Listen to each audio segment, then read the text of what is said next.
Hello, ladies and gentlemen. Today's date is the 25th of February, 2021, and here we have Ben Fairbank, CEO and co-founder of RedFOX Labs. Welcome, Ben. Thank you. Thank you. Big nice news. To be here. Yeah, good on you. Big news last night dropped with the NFT marketplace. So this is a marketplace where, first of all, it doesn't exist yet.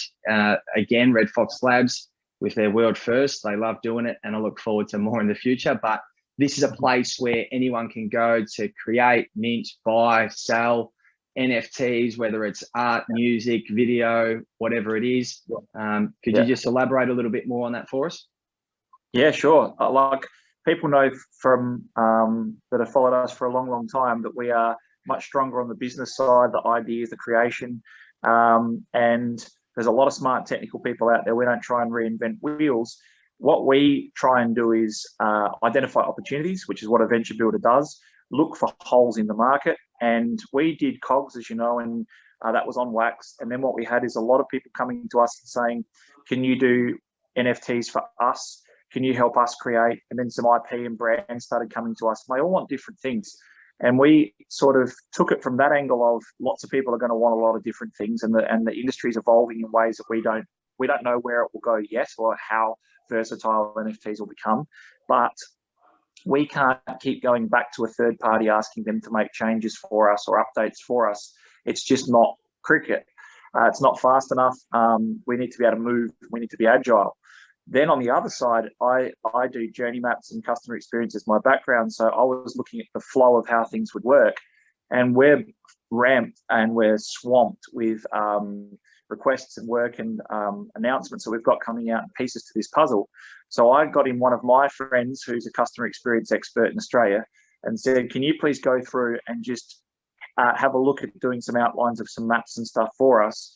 And he came back and said, this is the most frustrating thing I've ever seen in my life. And I said, what do you mean? He goes, can't buy the token, can't buy the coin, don't know where to go, don't understand this Uniswap garbage, I don't understand how to do this, I'm a no coiner. And he said, I don't understand how to get in, I don't know how to buy stuff, I don't know how to, why can't I just go in, get an account, and there? And then I said, well, NFTs are going to be massive and stuff. And he said, yes, but how do I buy them? So if I like these crypto punks, where do I go? I said, oh, you go over to OpenSea or whatever, or, you know, you go to Rarible, or you go to, okay, so I want to buy COGS. Yep, you go over to Wax. And then I want to buy this. Well, you go over, that one's actually launching over on Binance Smart Chain. And it's just like, he's like, how many different wallets do I have? And how many different coins do I have to buy from all the different exchanges to go to all the different wallets and all the rest of it? Now, being not a massively technical team, we sat down and said, well, we're certainly not capable of building that. We can't build one thing that everybody uses, but what we can do is we can actually say, here is the platform, here's the Roblox, here is the Shopify for NFTs, here is the place where you can go and you can click and spin up, create NFTs, market them, launch them, and whatever.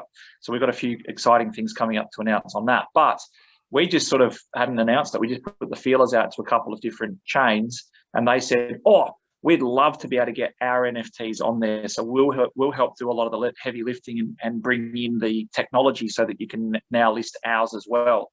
So the questions that pop into people's minds are, am I going to have 20 different wallets? How's it all going to work?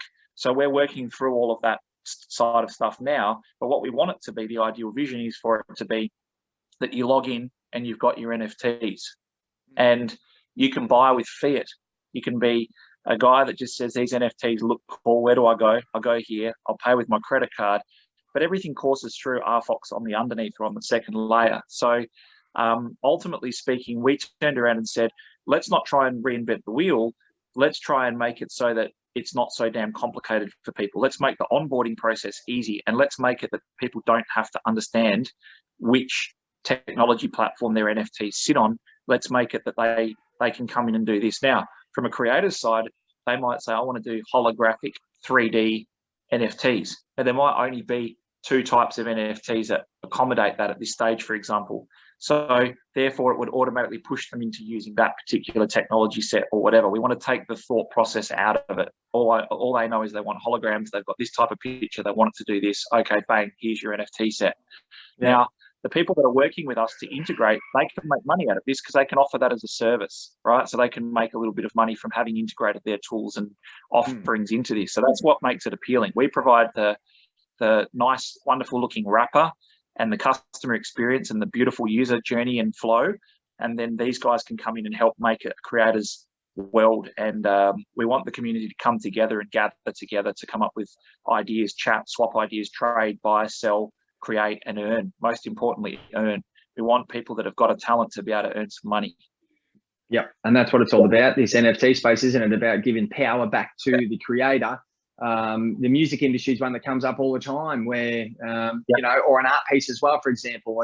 And the common thing that we're hearing these days is that once an artist sells their piece, it's gone forever. As an NFT, they can get 10% or 15 or 12% or whatever it is for the rest of those resale values for as long as it lives on the blockchain, which is pretty amazing. But you've just taken away a lot of my questions with that first spiel there, Benny. Sorry. Can we what you just pretty much explained with the NFT marketplace sounds like it's going to be a central hub for a lot of these other marketplaces where you can plug into and you know, and be what's the term? Technologically agnostic, I believe.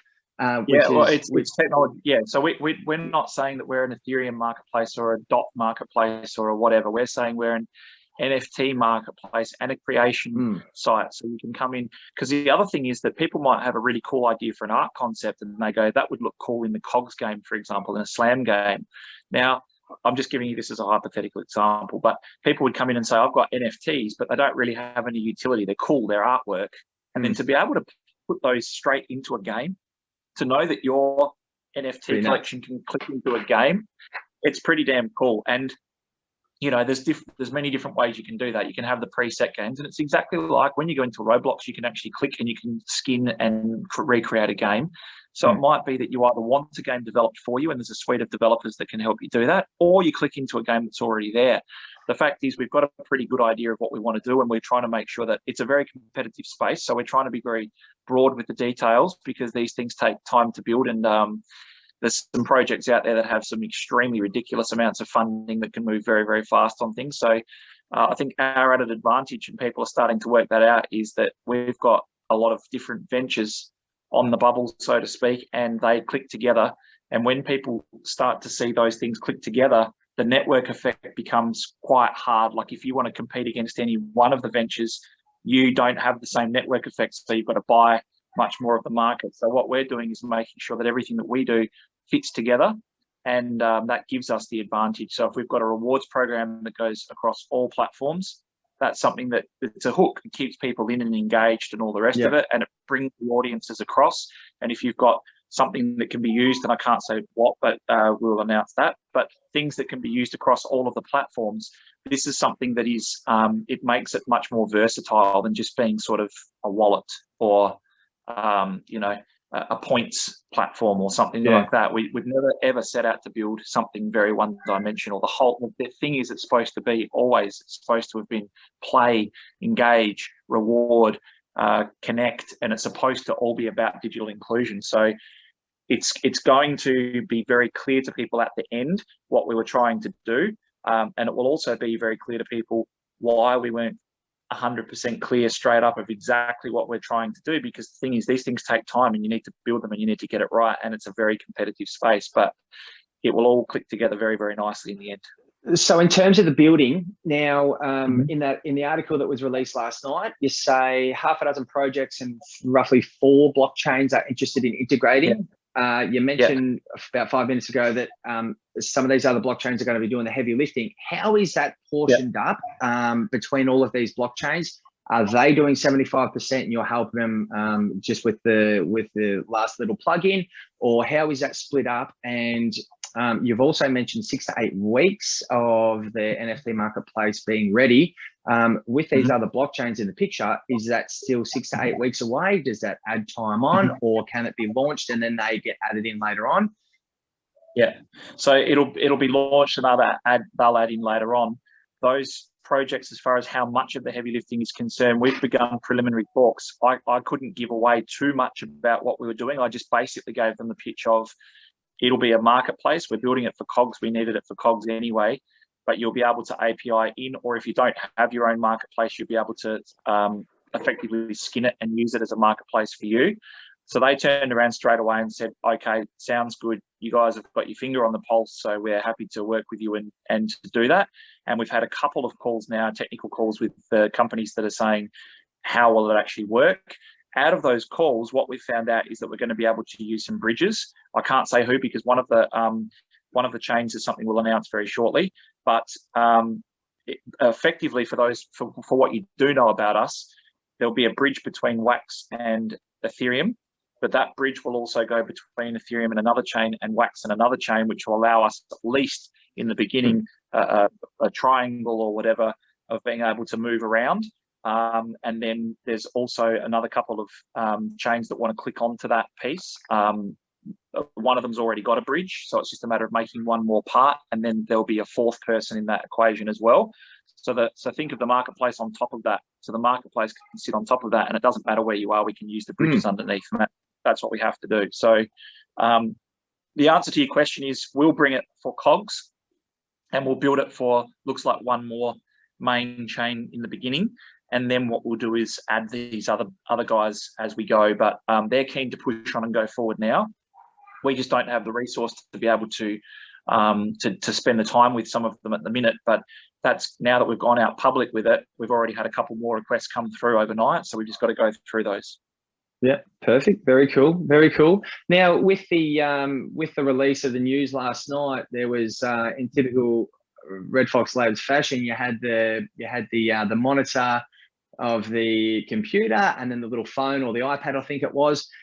Now on the computer and on the phone of that piece of content, is that the user interface for the NFT marketplace? Is that a little sneak peek? Yeah. It is. So that's what the layout's going to be like. That's what we're looking at. Yeah. Yeah. Very cool. That's for the COG one for sure. That's actually so as I say, the design. So what happens for those who don't know is that you spend weeks doing flats and designs, and effectively it's an actual picture print of what the website and the sub pages all look like, right? So some of these sites have like 10, 12 major main pages, and then they have sub pages, and it could be 80 pages. And then they have to all be laid out, what the pictures look like, what the buttons are, all of the rest of it. And then what you do is you go into a phase of, right, what happens when I click that button? Where does it go to? How do I link it? So now you hand over to the technical guys who do all of the integration and make sure that those links work, the click-throughs work, that there's forms to collect information, that it's taking you to the right places, that you can buy, swap, trade, whatever it is. So that takes about 6 to 8 weeks for that. So that's making sure that the website's fully functional, and obviously we're trying to make sure that that's all done by the time that we have our 3rd edition, so that we can actually showcase that on the new site. And then this allows us to be able to move towards an RFOX model as well, because everybody keeps saying, when's that utility coming in? When can we use RFOX for stuff? Why do we have to keep using other people's tokens and stuff? So that's what we said. Hang on, first of all, you've got to make sure you've got a product market fit. Go somewhere where there is tools. Go somewhere where there is an audience, make sure that it works, make sure that people want it. And then once you do that and you know there's a product market fit, work your fingers to the bone, work fast, and make sure that you've brought that into your ecosystem and under your umbrella. But it's a huge financial commitment, obviously. So you don't want to just spend millions and millions and millions of dollars setting up companies in the hope that they work. What you do is you test them, you go to market, you make sure that it's that product market fit, you make sure that it's a demand, that it's needed, it's useful. And then once you've done that, then you turn the jet engines on and say, away we go.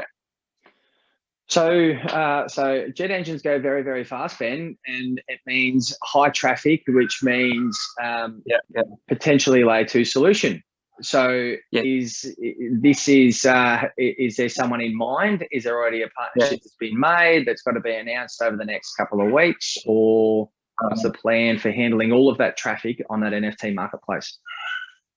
There will be we will 100% announce something in the next couple of weeks that will be layer 2 for sure. Layer 2, personally speaking, and I always get in trouble for saying what I think, but layer 2 I think is a good interim solution while ETH sort of while Ethereum 2.0 sort of gets up and running properly and all the rest of it, all roads lead to Ethereum at this particular point in time. And I guess the longer it takes, the greater chance that other alternatives have of building something really sustainable and doing really well.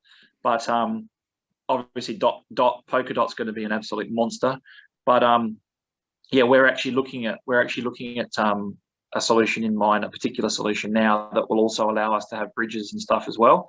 So yeah, we'll definitely be making sure that there's not massive gas fees. Yeah, perfect. Okay, look forward to it. So the RFOX token, in the background of the NFT marketplace, we know, or we vaguely know how it will work with the live streaming e-commerce cashback app. So on the NFT marketplace, I will be able to use RFOX to create, mint, buy, sell, swap, whatever it is. Now, what happens on the back end with that RFOX? Does that go to the team? Does that recirculate around? How is the RFOX token underpinning the NFT marketplace? Okay, so that's two parts to that question. So as far as the RFOX token is concerned, as stated, we want to make it really simple for the end user, right? So someone coming in, so for example, you say to your mum, you should buy some NFTs, you'd like these. We can't make it that she has to go and get a liquid ID check and make sure that she goes through the process and gets on and puts her credit card in and buys some RFOX and sends it. What we want to do is try and expedite this process and try and get towards a one-click system as fast as we can.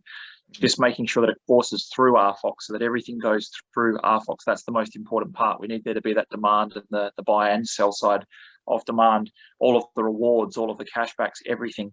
But ultimately speaking, whatever you're doing at the surface level, and it's the same problem that you'll have across everything, and Wax faced this problem and it caused huge problems for them, massive problems.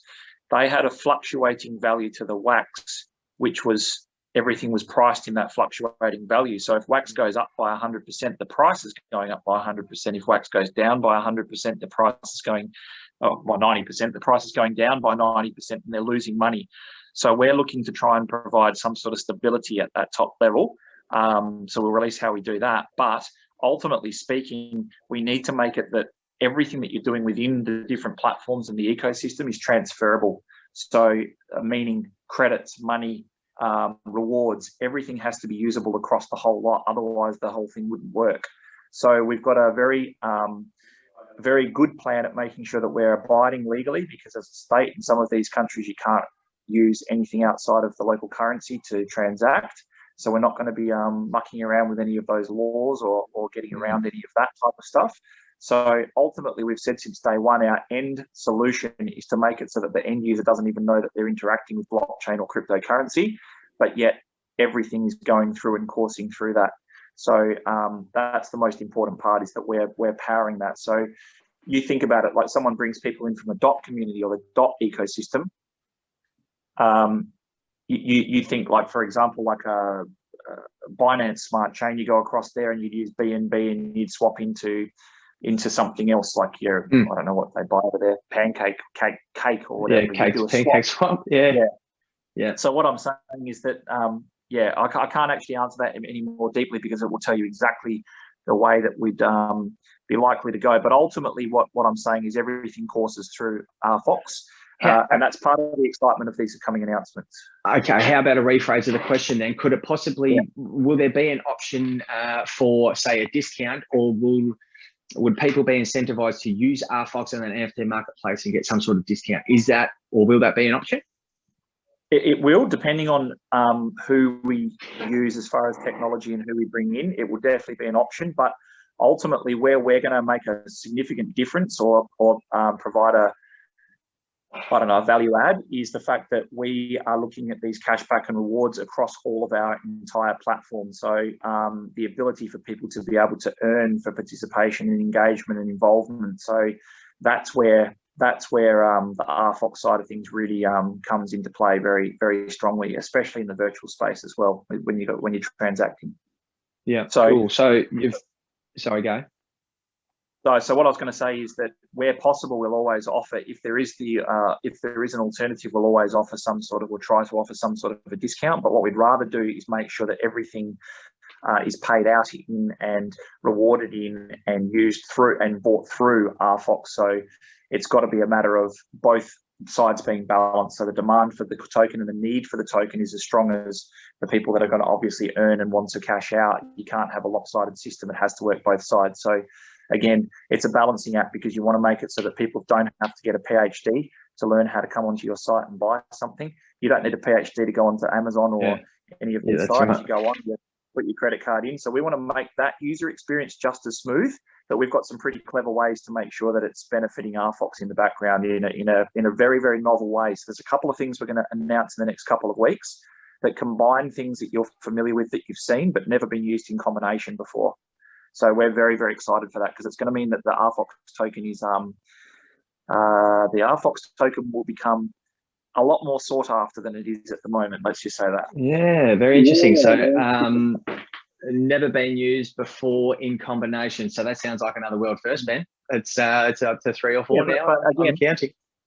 Again, I mean, it's not hard to do. I mean, we're taking 3 things that are used and recognised by people and melding them together in a way that it's just.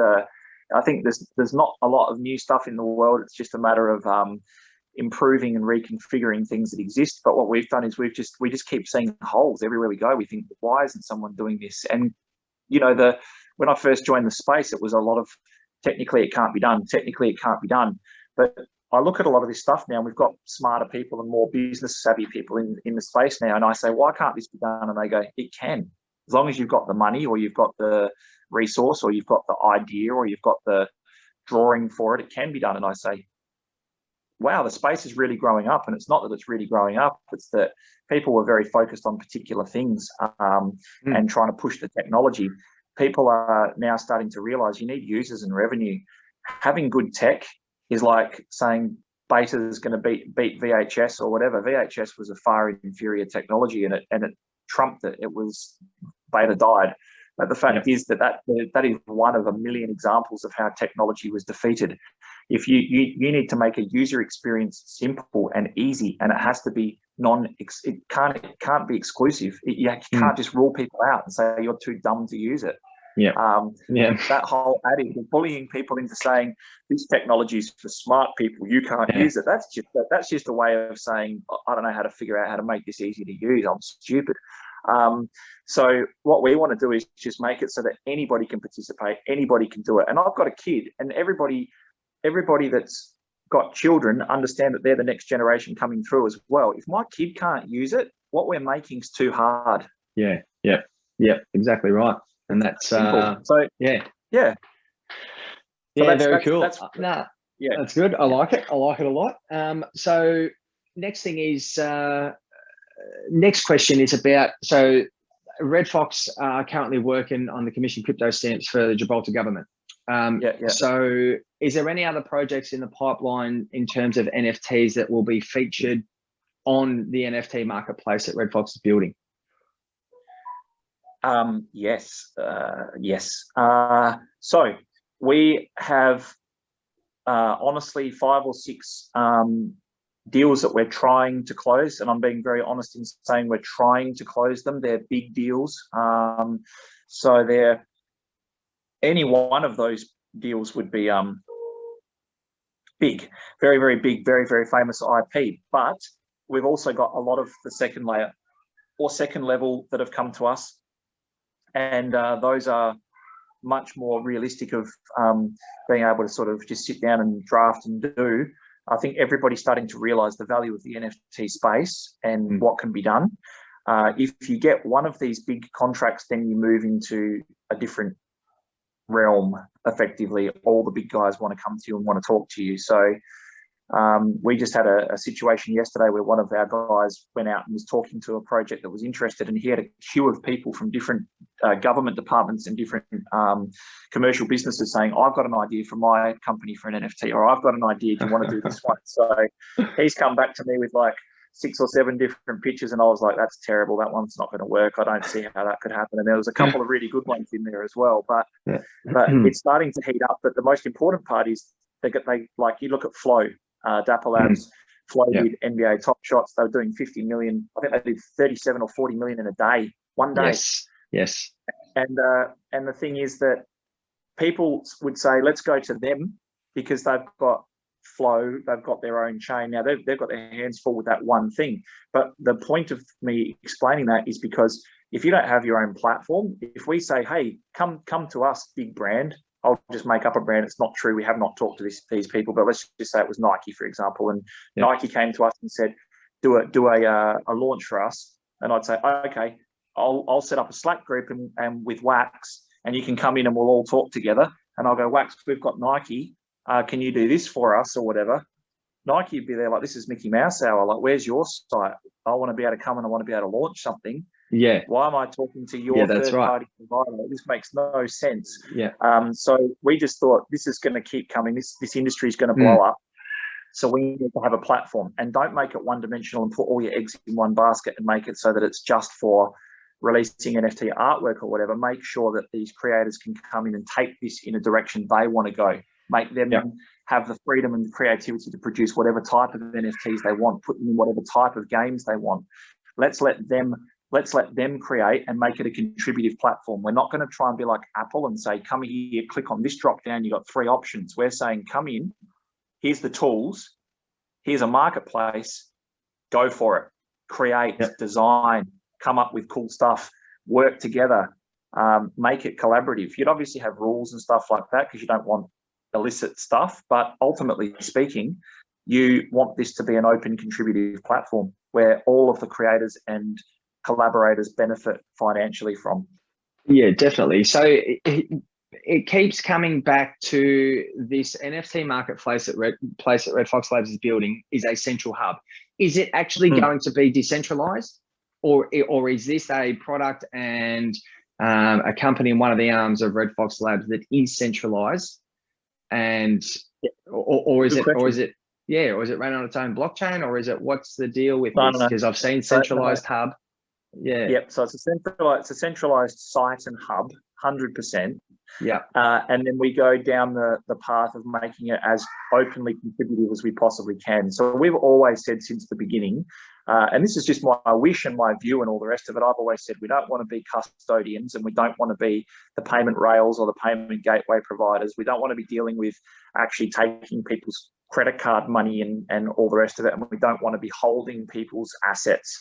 We don't want to be a custodian. So we've always said that we'd rather just be the connector, the place, the provider, and provide an amazing experience and all the rest of it. We've always said that.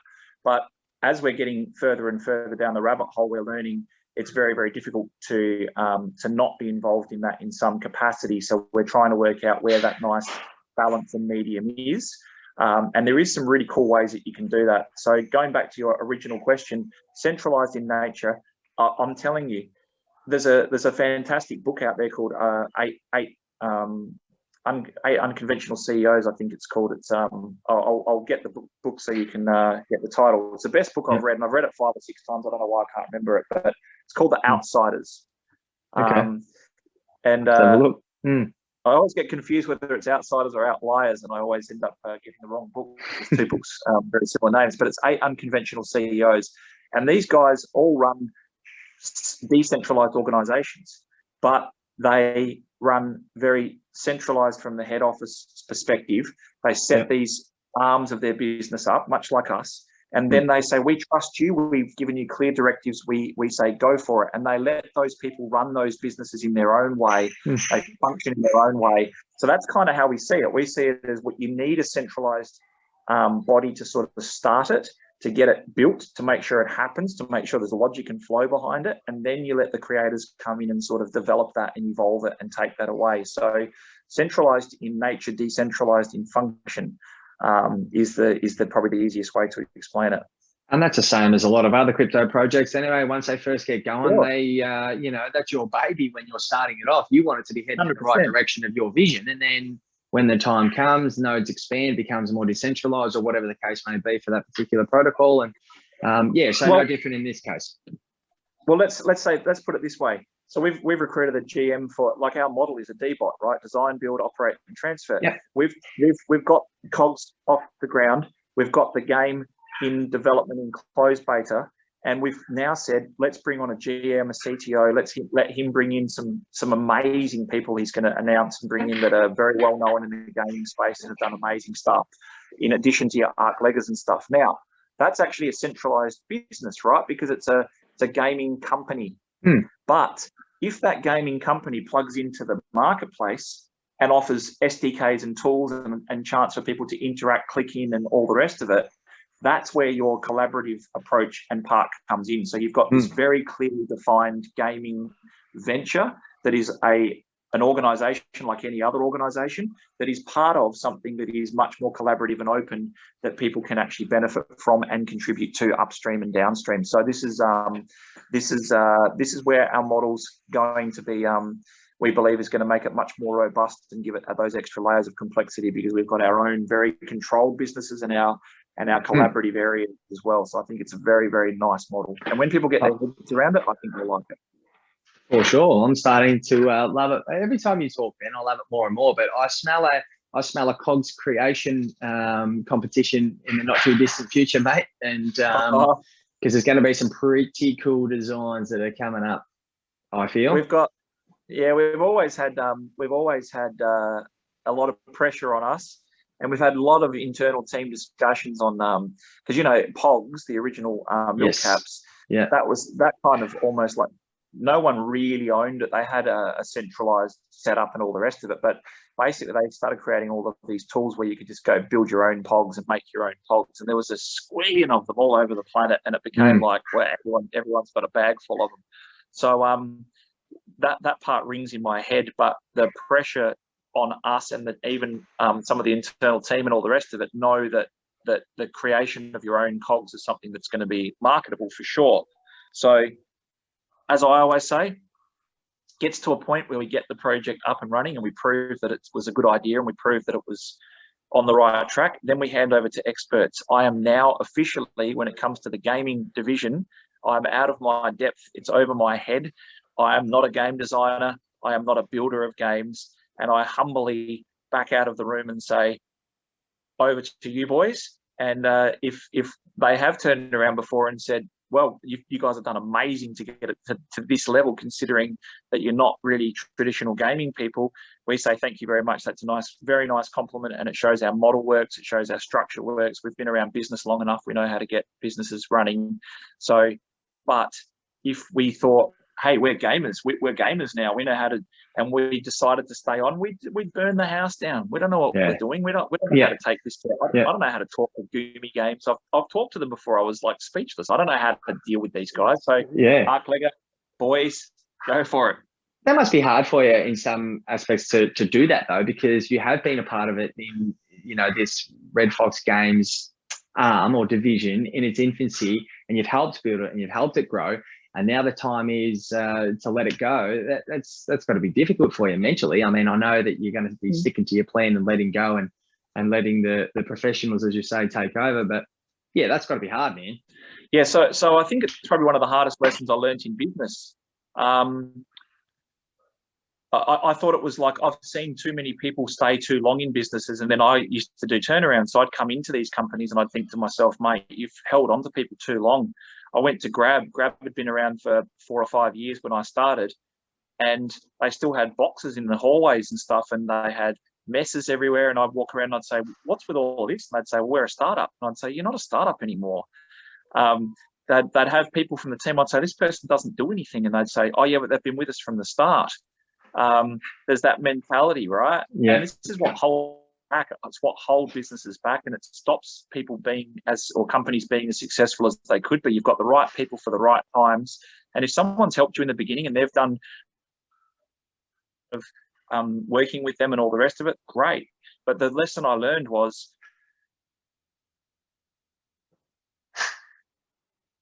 over to you, because I've taken it as far as I can.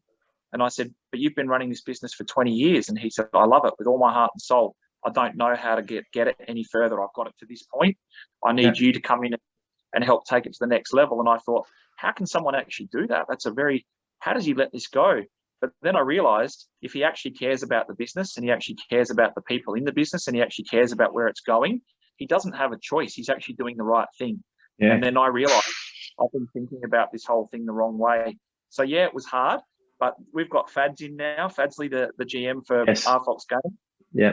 And he's great, and we did an extensive search and found him, but I think he'll be the first to tell you that he has to sort of like really nudge to get a meeting with me, because we've got other stuff going on. I have 100%, we just say, we know that you're the right person, and we know that you've got a good enough team underneath you that's been there for long enough. I'll tell you whether you're doing something wrong, give you time to find contract, smack them back into line. And Fads doesn't need me looking over his shoulder every 2 seconds telling him what he's doing right and wrong. He needs to be able to bring in what he knows and take this. You've cut out a little bit at the end there, Benny, but I've got most of that, and it just I'm not sure. It must be me. There's nothing else connected to Wi-Fi, and I'm not sure. Bloody, it's Australian NBN, mate. It's I feel like washing my mouth out for saying Australian NBN because it doesn't even exist, but they call it NBN. Yeah, so again, there's just another example of you demonstrating how much faith you've got in the team. So, and you speak about it all the time, that you've got a gun team, and, you know, you're just the one that points fingers sometimes and helps them out where they can. And yeah, it's good. It's great. Must have, it's got to give you the utmost confidence having such a good team. I look forward to what's happening in the future. One thing I do want to finish on, mate, is this last statement, and I've written it down, so I got it word for word.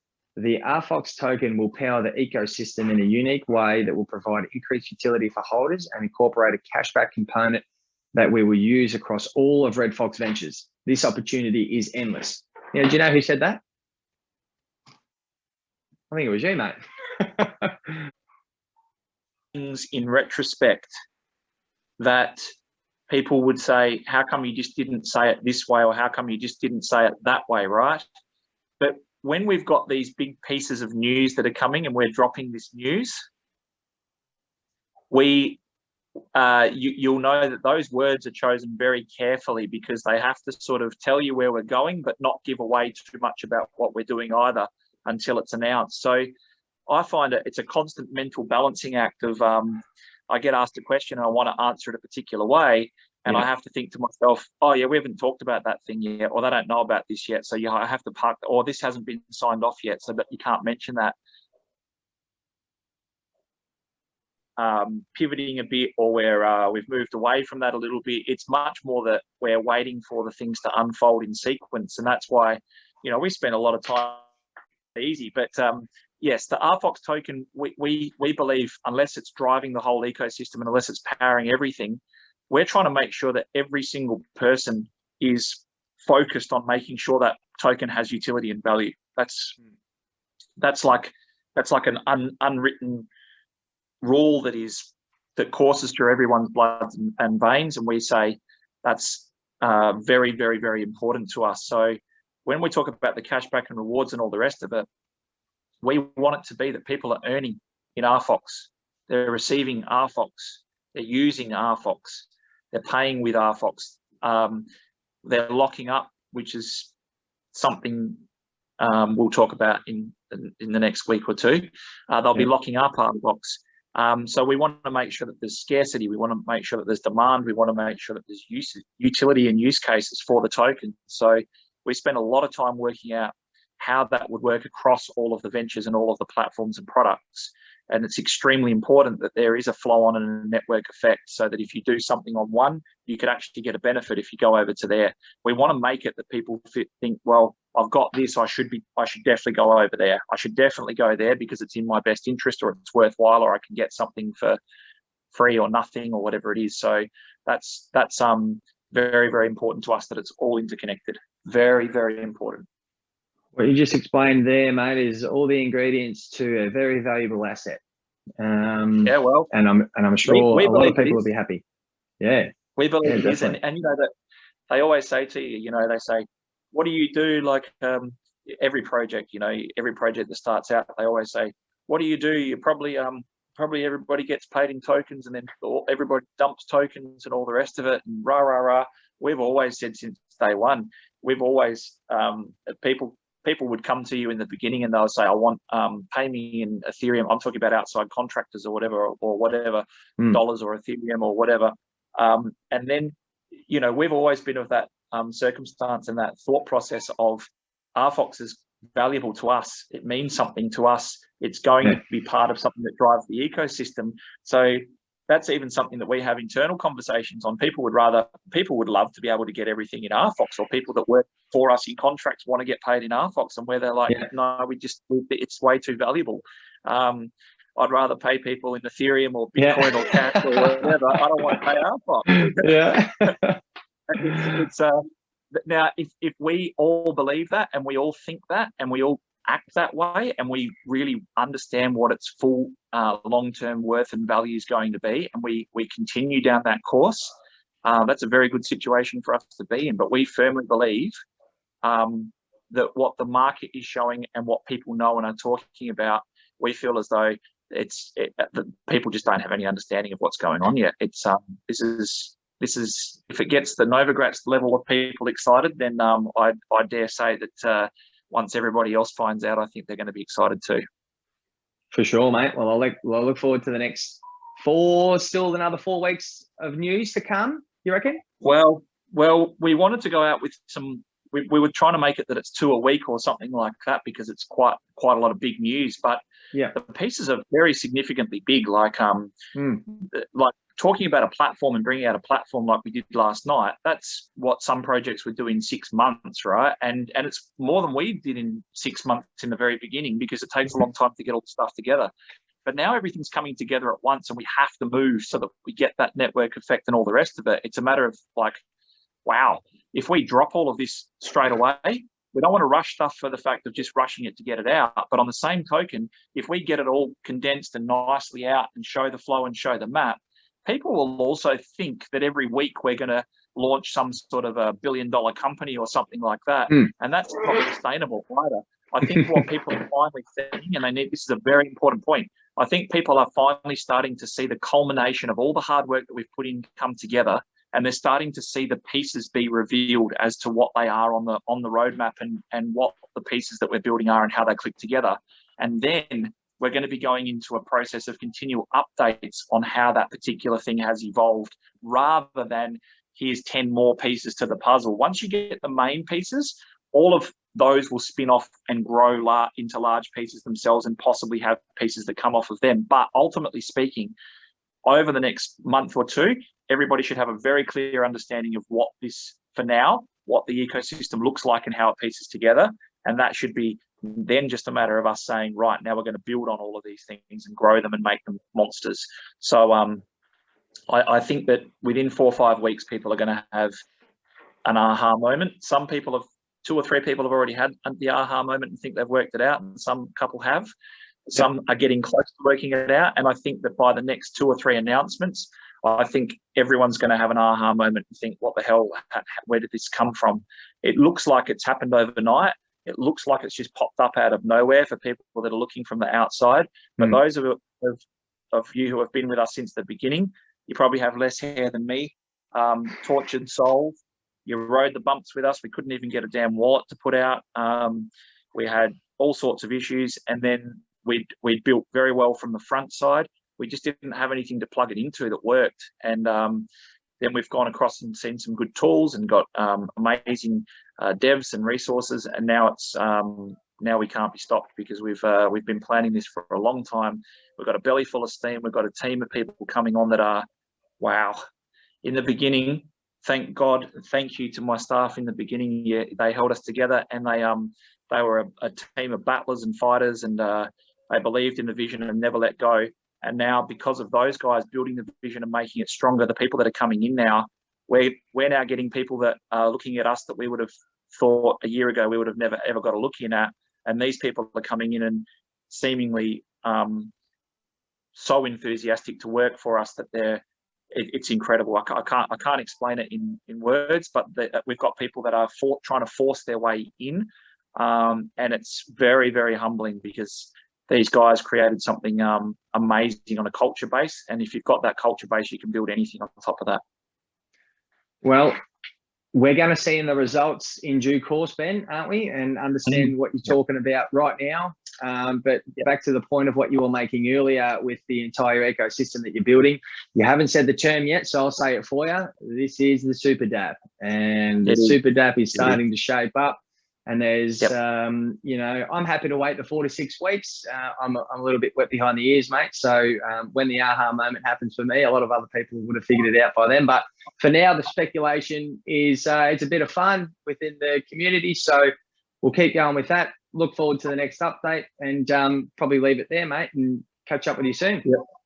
No problems. Thank you. Appreciate it. Beautiful.